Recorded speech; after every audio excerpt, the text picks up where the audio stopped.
In the Saharan desert of North Africa, surrounding the fertile soil of the Nile Valley, lies Egypt, a land of astonishing wonder and unparalleled beauty. Historically, one of the most advanced ancient civilizations of its time. Even until this day, the mysteries and secrets of the only surviving wonder of the ancient world dumbfound the most sophisticated engineers and scholars of today. Some of the greatest rulers to have walked this earth have come from the land of Egypt. Hatshepsut, Nefertiti and Amenhotep, Tutankhamun, and Ramses. Religion and devotion to the supernatural are evident throughout the history of Egypt. Countless artifacts, writings, monuments, temples, and tombs embody the understanding of an afterlife in the Pharaonic age. With the advent of Jesus Christ, Christianity dominated the Egyptian landscape for the first few centuries AD. Since the 7th century, the religious devotion of the Egyptian people has continued under the cross and the crescent, where Muslims currently make up the majority of Egypt's population.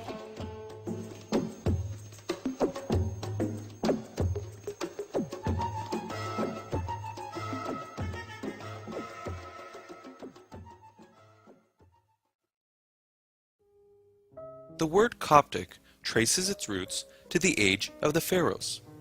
Egypt's pharaonic name was Hekupta, meaning house of the energy of Ptah. Ptah being the religious name for Memphis, ancient Egypt's capital city. This in turn evolved into the Greek name Aegyptos, and then the Arabic name Kipt or Gipt, from which we derive the names Egypt and Copt. Therefore, the words Coptic and Egyptian are synonymous.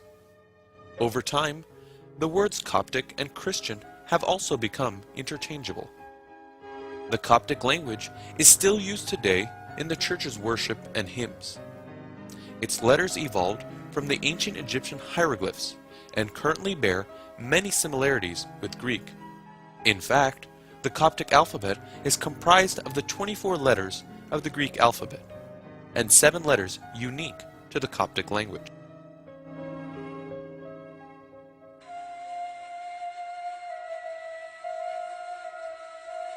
The word Orthodox literally means straight opinion. The Orthodox Church has kept her same Christian faith and teachings since the time of Jesus Christ and his followers, the apostles. The Orthodox Church has a direct connection to the early Christian Church.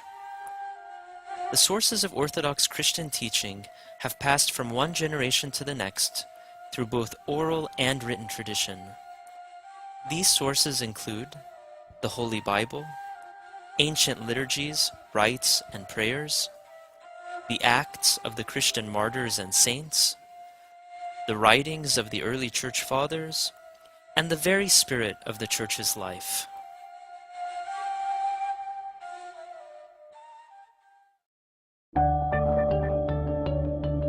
To understand how Christianity spread in the land of Egypt, we must look back further to the age of the pharaohs. The Greek historian Herodotus described the Egyptians as excessively religious, more so than any other people in the world. Ancient Egyptian civilization centered around religion in all its activity. The people of ancient Egypt had an optimistic view of the world and a belief in the afterlife. Although polytheistic, the religion of the ancient Egyptians came to identify Amun-Ra, the great god of Thebes, as the most important. The ancient Egyptians also carried a tradition that Osiris, the Egyptian god of the underworld, was murdered by his violent and jealous twin brother Set. However, Osiris resurrected and received eternal life.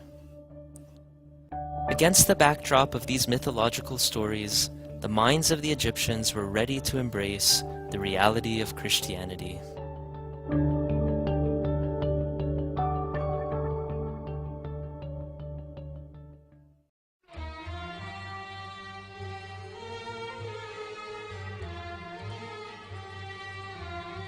In the Holy Bible, the Gospel according to St. Matthew tells the story of the Holy Family's flight to Egypt. Jesus and his family found refuge there as they fled the persecution by Herod the Great, king of Judea. Although the Bible is silent about the details of this journey, much has passed on to the Church through oral and written tradition. The Holy Family made a number of stops along the Nile Valley.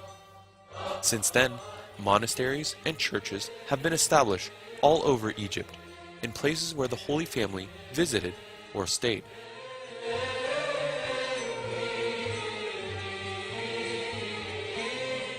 After his resurrection, Jesus Christ sent his disciples and apostles to preach Christianity to the whole known world at that time.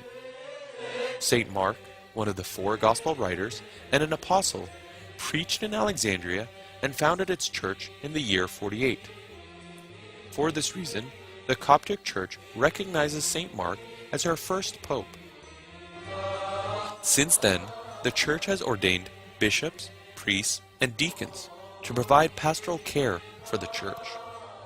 Because these clergy come from a continuous line that traces back to the Apostle Mark, the Coptic Church is considered an apostolic church. To illustrate this point, His Holiness Pope Shenouda III, the current leader of the Coptic Orthodox Church, is the 117th patriarch successor of St. Mark. Today, the Coptic Church continues to flourish in Egypt and abroad. There are churches in over 100 dioceses on all the inhabited continents of the world. There are well over 160 churches in North America, including about 40 churches in California alone. The Coptic Church has also established monasteries in the United States, Australia, and Europe.